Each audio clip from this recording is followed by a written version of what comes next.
खुशबू की दीवार के पीछे अदबी दुनिया के मोतबर नाम हमीद शाहिद की खुद नविश्त है, जिसकी तकरीब पजीराई इदारा फ़रोग़ कौमी ज़बान और अदबी तंजीम ज़ाविया के इश्तिराक से इस्लामाबाद में हुई। नामवर शायर इफ्तिखार आरिफ की सदारत में तकरीब उर्दू अदब की मुमताज़ शख्सियात की शिरकत से जगमगा उठी। मुसन्निफ ने खुद इस तसनीफ की वजह तख्लीक भी बयान कर दी। ये खुद नविश्त बुनियादी तौर पे सिर्फ हालात और वाक़यात का ज़िंदगी का बयान नहीं होता, बल्कि इससे बढ़ के वो होता है। एक माशरत बनती है, एक माशरा बनता है और उसी से ज़िंदगी फूटती है।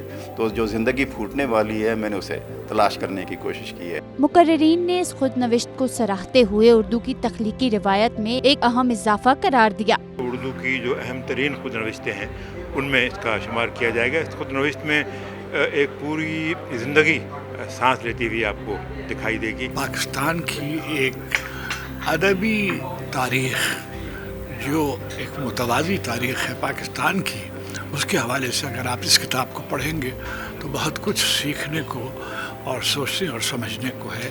तकरीब के इख्तिताम पर शुरका ने मोहम्मद हमीद शाहिद को इनकी अदबी खिदमात पर भरपूर खराजे तहसीन पेश किया। कैमरामैन मोहम्मद हसीब के साथ अलीना शाहिद, समा, इस्लामाबाद।